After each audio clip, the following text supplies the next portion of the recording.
एक चीज आपने कही सर, उस पर मैं हर्षवर्धन जी की राय लूंगा, लेकिन इससे पहले जरा अंकुश जी की और जोड़ लूँ और जितेंद्र जी को जोड़ लूँ कि ये रिपीटेटिव चीजें बार बार होती है तो जाहिर तौर पर उस पर अट्रैक्शन कम होता है। और एक ही चीज बार बार प्रधानमंत्री कहते हैं, लोग नहीं देखते, तो होता है कि प्रधानमंत्री के खिलाफ सोशल मीडिया कंपनियां काम करें। ये एक सवाल है जिसपे हर्षवर्धन जी आप जवाब दीजिएगा। लेकिन एक सवाल सबरवाल साहब पहले आपसे, फिर जैन साहब आपसे, कि ऐसा वाकई होता है क्या एल्गोरिदम में कि कौन से कंटेंट को बढ़ावा देना हम पहले से तय कर लेते हैं और फिर उस हिसाब से चलता है, या फिर जनता जो देखना चाहती है उसके हिसाब से एल्गो सेट किया जाता है? बिल्कुल, जैसे ही अपलोड कोई कंटेंट होता है तो उस समय एल्गोरिदम्स चलते हैं। I think with in 1 second की इसको ये अगर एआई बताता है कि दिस इज ओके, अगर ओके नहीं है तो वो सिवियरिटी बताता है कि रिस्क है, हाई रिस्क है, मॉडरेट रिस्क है या लो रिस्क है। तो अगर हाई है तो इमीडिएटली डिलीट कर दिया जाता है वीडियो। और रीच उसकी कितनी रखनी है वो भी डिसाइड होता है कि मीडियम है या लो है। अगर रिस्क मीडियम है तो रीच कम कर दी जाती है, अगर रिस्क लो है तो रीच कंटिन्यूड रहती है। और अगर रिस्क मीडियम है तो ह्यूमंस इन्वॉल्व होते हैं। तो ये हो गया अपलोड करते समय, ये सब कुछ होता है। जो इस केस में हुआ, जो मुझे लग रहा है, क्योंकि 5 दिन वीडियो चली, उसके बाद ये वीडियो हटी, तो उसमें रिपोर्ट किया गया है, लोगों ने रिपोर्ट किया है। जैसे लोग रिपोर्ट करते हैं तो ये सारा एल्गोरिदम फिर से चलता है कि मतलब फिर हाई सिवियरिटी के कारण चलता है। तो बिल्कुल एल्गोरिदम्स हैं वो जो उसको फाइन ट्यून ह्यूमंस ही करते हैं। इस पोस्ट को रीच बढ़ानी है, किसको कम करनी है, और उसके क्या पैरामीटर्स है। तो एल्गोरिदम्स करता है, लेकिन एल्गोरिदम्स ह्यूमन ही कंट्रोल करता है। तो आई थिंक ह्यूमन इंटरवेंशन तो हुई है, और इस केस में रिपोर्टिंग हुई है। रिपोर्ट मींस कि इट्स कोई भी रिपोर्ट कर सकता है, whether it's child safety related है या वायलेंस रिलेटेड है या हेट स्पीच है या बुलिंग है या सेक्सुअल कंटेंट है या drugs, suicide, miss information, spam. AI ने नहीं किया, ये श्योर है, इसमें लोगों ने ही किया है। तो उसमें एआई लगा, फिर लोगों ने शायद किसी ने अपील की होगी तो कंटेंट आया। तो एल्गोरिथम काफी चीजें ड्राइव करता है। टू आंसर योर क्वेश्चन कि रीच करनी है या नहीं करनी, तो भी एआई करता है। वो एआई करता है, एल्गोरिदम यहाँ पे। जितेंद्र जैन साहब, इस पूरे एपिसोड को आप कैसे देख रहे होते हैं? समस्या की जड़ कहाँ है? देखिए, इसमें दो पहलू हैं। पहली बात तो ये है कि जो आशुतोष जी कह रहे हैं कि इनको 24 घंटे के लिए बंद कर दिया जाए, या जो निशिकांत दुबे जी कह रहे हैं ये आके माफी मांगे, इसमें दुख की विषय ये है कि ये दोनों चीजें आज के उसमें संभव नहीं है। किस कानून के अंतर्गत आप ये सब करवा पाएंगे? और मुझे लगता है कि इस मुद्दे का राजनीतिकरण तो बिल्कुल नहीं होना चाहिए। ठीक है, आज मोदी जी का वीडियो बैन हुआ, कल राहुल गांधी का होगा, कल हो सकता है अरविंद केजरीवाल का भी हो।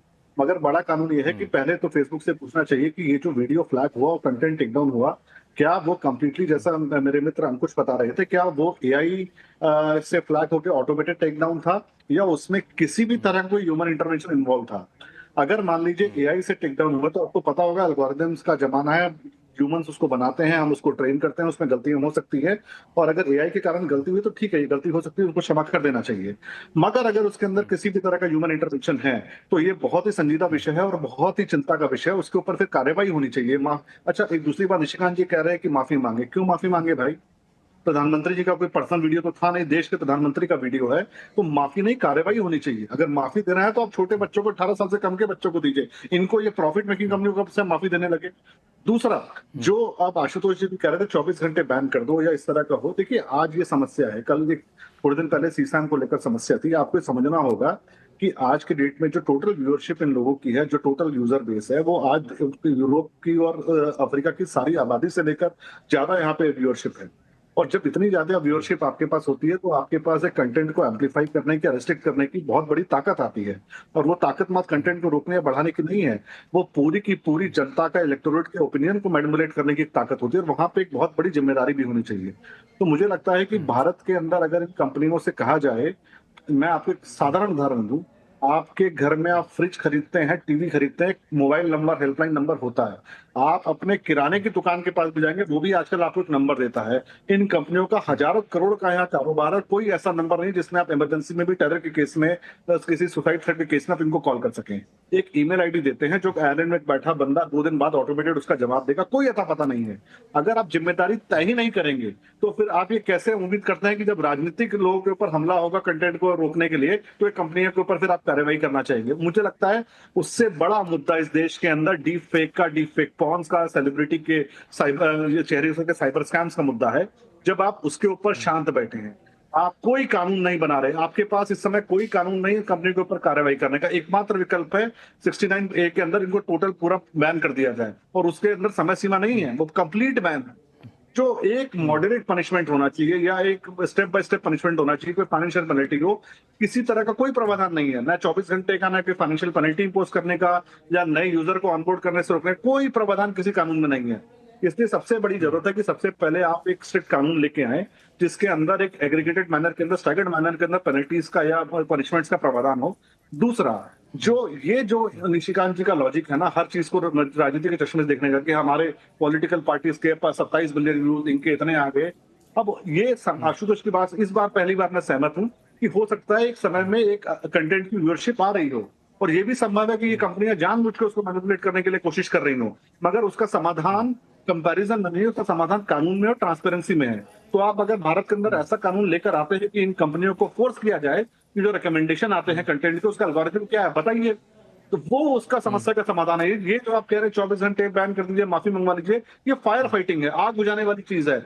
आग लगी किससे और उसका बड़ा तंत्र कैसा हो कि आइंदा कंपनी ऐसी हिम्मत ना कर पाए, उसके लिए जो एकमात्र विकल्प है वो है कानून, और कानून के अंदर कड़ी कार्रवाई के प्रावधान।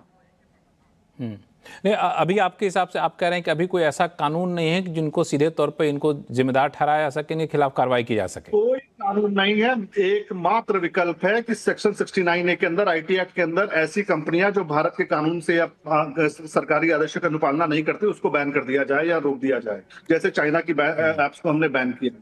मगर कोई स्टैगर्ड पनिशमेंट कि भाई इनको 24 घंटे रोका जा सकता है या इनके ऊपर 1000 करोड़ की पेनल्टी लगा दें या साथ आप नए यूजर को ऑनबोर्ड नहीं करें, कोई ऐसा कानून नहीं है। और एक मात्र जो ये धमकी को निशांत जी भी कह रहे हैं कि सेफ हार्बर का प्रोविजन हट जाएगा। देखिए, आप आपके हाथ में अगर बंदूक और आप 15 साल से किसी आतंकवादी को धमकी ही दे रहे हैं कि मैं गोली चला दूंगा, तो वो बंदूक किसी काम की नहीं।